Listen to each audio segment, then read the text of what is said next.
Hello, everyone, and welcome to the 73rd ever Highlight Haven interview. My name is Matthew Heiserman, and today we are joined by CBS Sports and 247 Sports national college football reporter Matt Zenitz. Matt, it's great to have you on. I appreciate you having me on, Matthew. Yeah, absolutely. I can't thank you enough for coming on.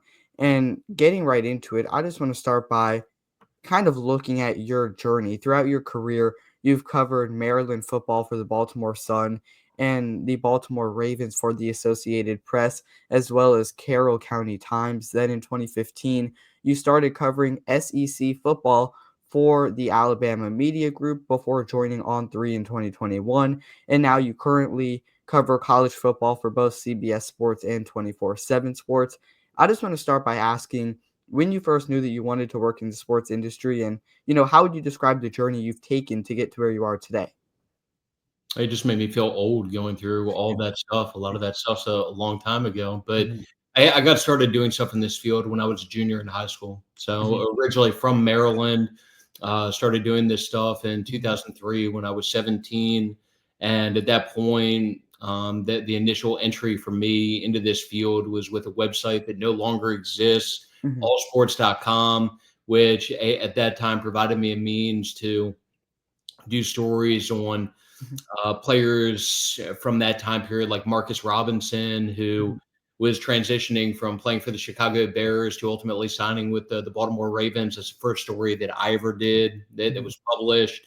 And talked to Marcus's agent, which is the first interview that I ever did in this mhm, space, who gave some background info on just his thought process and just the upcoming free agency process for Marcus, and then from there started doing stuff around the Baltimore Ravens, yep, University of Maryland football, and setting up interviews with different players around the country mhm, through allsports.com. And mhm, then through that, and specifically being around the Ravens and University of Maryland football at the time, was able to meet other people in the media space, build some relationships there that led to some opportunities shortly after finishing high school.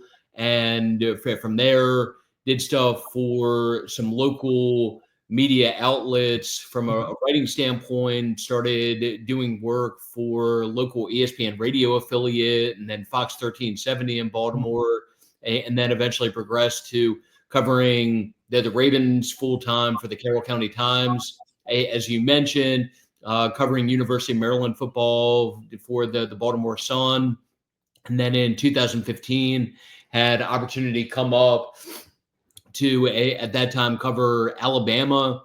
So made the great move from Maryland to Tuscaloosa, Alabama mhm, in 2015. mhm, Role progressed there from covering strictly Alabama to covering a combination of Alabama and Auburn, and then mhm. eventually covering the SEC as a whole.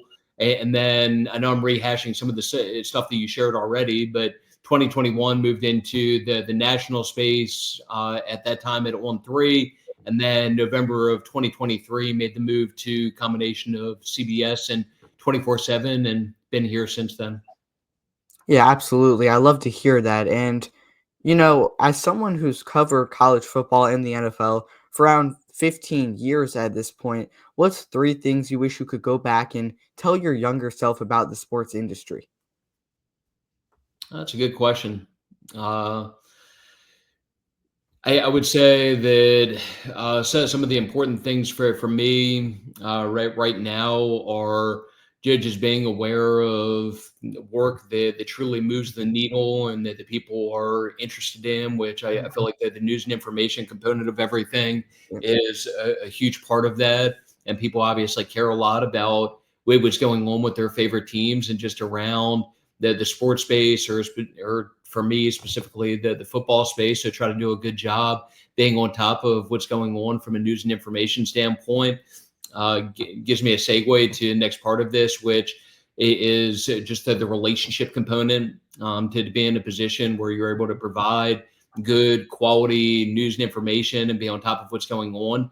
It's important to have relationships with people that put you in a spot where you're able to know different things that not everyone knows. So it's important to form good quality relationships.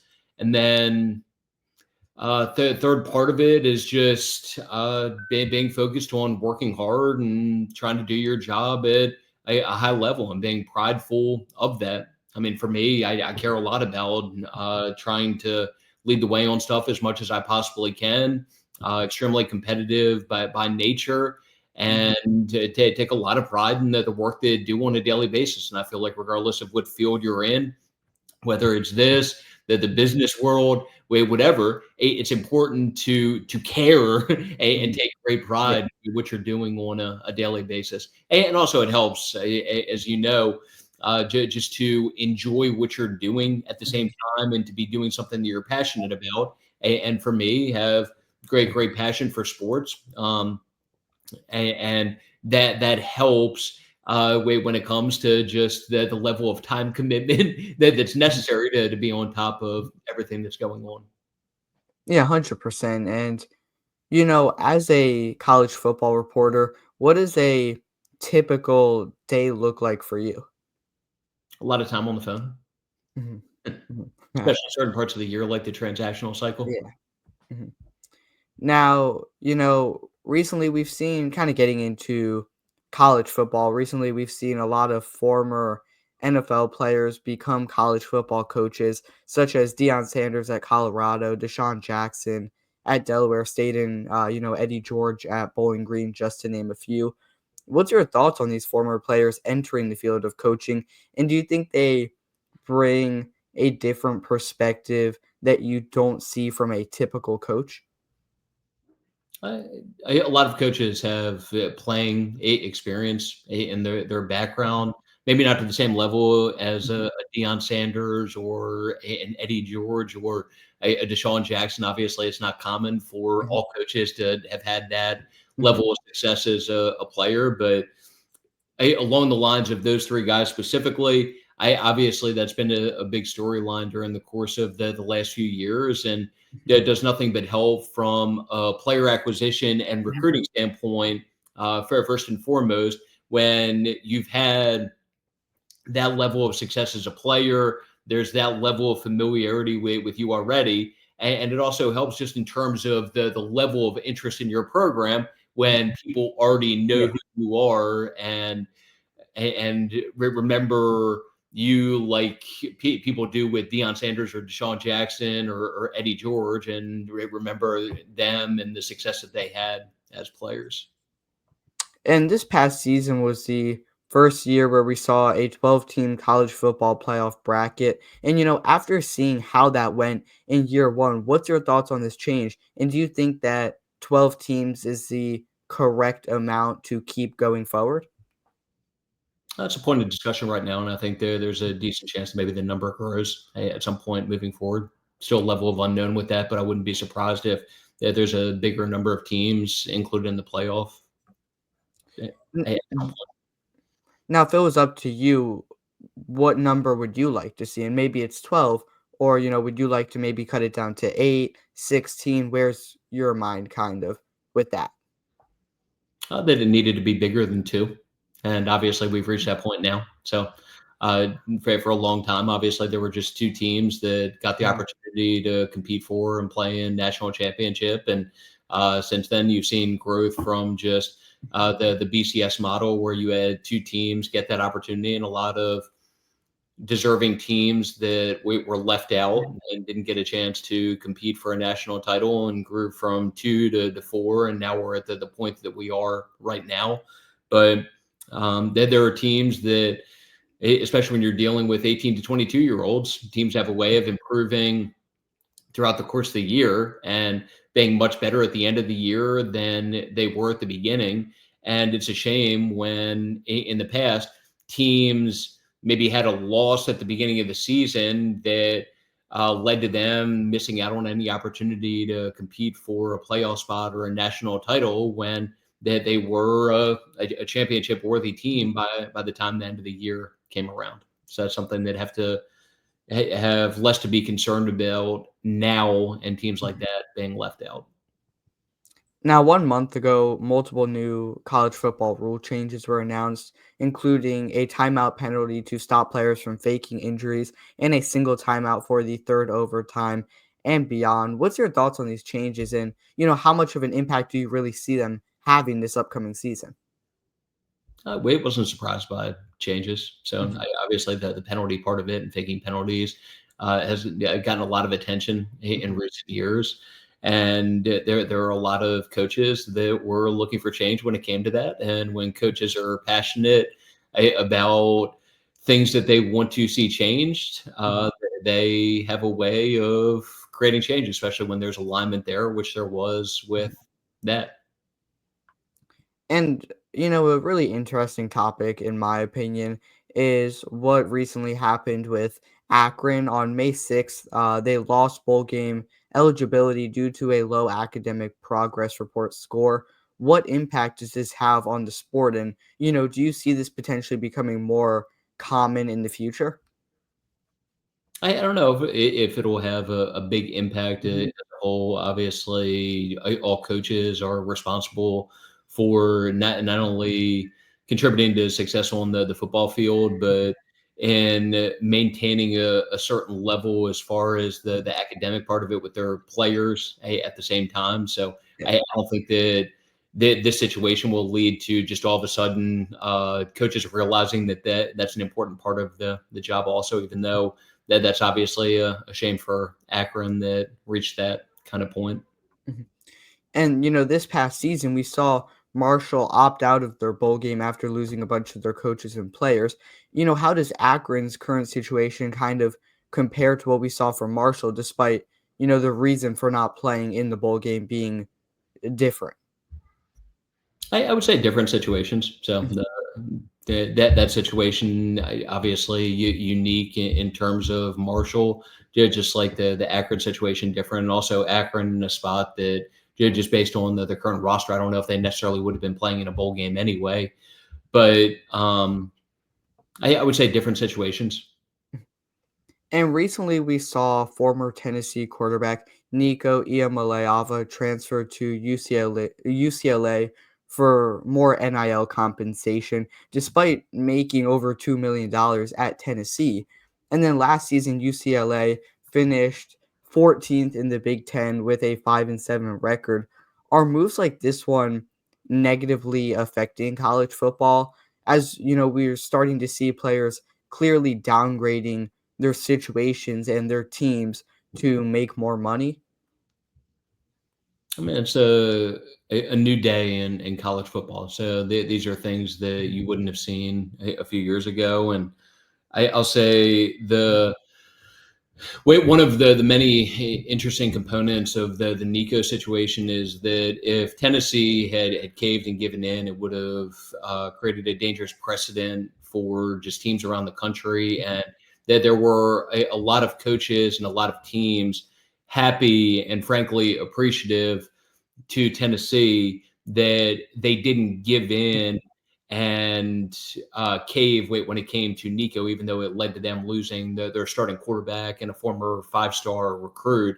Because if they had given in to Nico looking for more mhm. money, I'm sure you can imagine there would have Yeah. been a good amount of players from other teams around the country Mhm. who would have felt like they could then go to their school Yeah. Uh-huh. for more and probably have a good chance at getting that. Whereas when even with a quarterback with that kind of ability, when a team decides the juice isn't worth the squeeze and that they're not going to give in and are willing to move on, it shows players that you can't just go to your school and Mhm. demand whatever you want and have the expectation that school's going to give in and meet X number. Now, with how popular and important the NIL and transfer portal have become recently, if you had to guess, what do you see college football looking like 5 years from now? I don't know about 5 years from now, but right now it looks more like the NFL than, or it reminds me of the NFL. So have background in the NFL space, still involved in different things NFL wise right now, and this frankly reminds me of covering the NFL to a large degree. So you have the free agency component with the transfer portal. Obviously, there are some differences there, including like with the NFL, you have contracts that are agreed to where players can't just become free agents every 6 months, essentially. But you have that. You have players being paid and just things that, again, remind me of covering the NFL much more Mhm. so than what was the case five or 10 years ago. Yeah, and do you ever see a limit as to how many times a player is allowed to transfer? Maybe they make that change in the future. That way, we're not seeing guys go from team to team every single season. Coaches are definitely pushing for that. So Mhm. that's a point of frustration, as I'm sure you can imagine right now.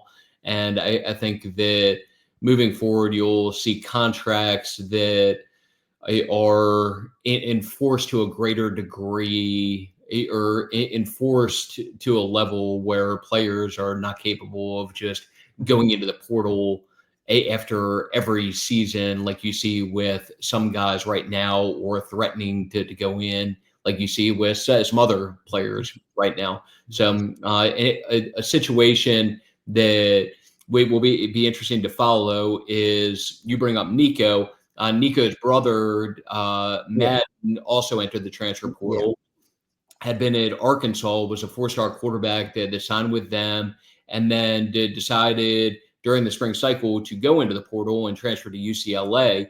Mhm. Well, he had signed a contract with Arkansas that Arkansas is now trying to enforce and get him to repay a couple $100,000, which depending on how that goes, that could create a precedent for moving forward. And I do think, regardless of that, that teams as a whole will be looking to set up deals in a way to where they're preventing players from being capable of just jumping into the portal whenever they want. And throughout your time as a college football reporter, has there been a specific piece of news that you would consider to be your favorite or most memorable story that you've ever gotten the chance to break or cover? There are a good amount of them. Mhm.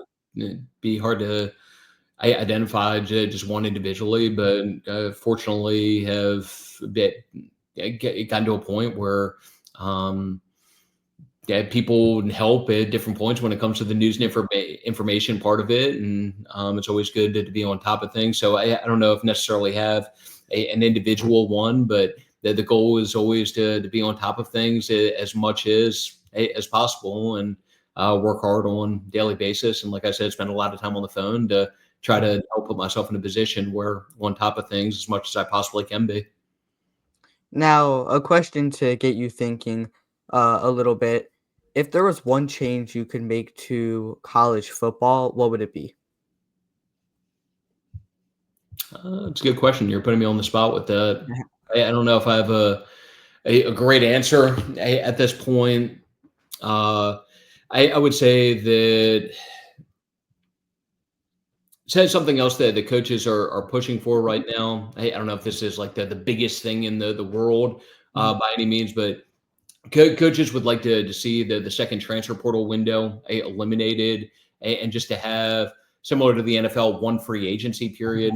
And maybe that changes as soon as this coming offseason. So maybe this past spring portal cycle ends up being the last one. I don't know, but that's something that the coaches are definitely pushing for. And just the calendar as a whole is flawed right now.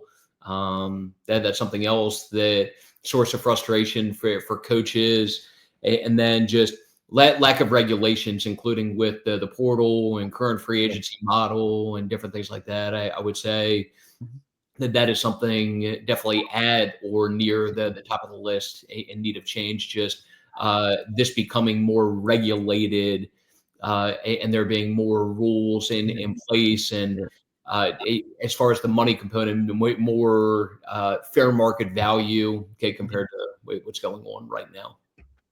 Now, I do have one final question to ask before we wrap things up. If there was one piece of advice you could give to an aspiring sports broadcaster or journalist like me, what would it be? But bust your butt. So this seems like something that you're passionate about. And I would say, first of all, a big part of it for me, I've been fortunate to have some good mentors in this space, and it's led to me having a greater awareness of just the stuff that, again, moves the needle, that the people truly care about, and that worth investing time into pursuing. To go along with that, it's important to build up good quality relationships that are mutually beneficial, and where not just you being dependent on somebody to help at different points. And that goes beyond just this space. I would say, regardless of what field you're in, that it's always important to do right by people, handle things as responsibly and respectfully as possibly can, and build relationships that mutually beneficial, and hopefully go beyond just being transactional type relationships, where form just genuinely good, great relationships with people. And then it, again, comes back to a large degree to busting your butt and working as hard as you can to produce work that is standing out, and where you're doing things at a high level. Because just looking at this space individually, there are a lot of talented people, and uh, to get to the peak of where you want to get to, or to get to the highest levels of this field, or any field, regardless of the amount of ability that you have. You need to work extremely hard, and there's a certain level of commitment that needs to go into that. Yeah, I really appreciate that advice, and I can't thank you enough for coming on. Is there anything else you want to say to the people watching before we wrap things up? Good. I just appreciate you having me on. It reminds me some of myself going back a long time ago. Like I said earlier, started doing stuff in this field back when I was 17. So I appreciate someone getting started at this early and advanced stage of career, and having the kind of passion for this that you have. And you ever need anything from me, you can feel free to reach out whenever. Now, where can the people watching find some of your work if they want to check that out as well? CBSsports.com and 247sports.com. Again, big thanks to Matt Zenitz for being the 73rd ever Highlight Haven interview guest, and as always, we will see you next time.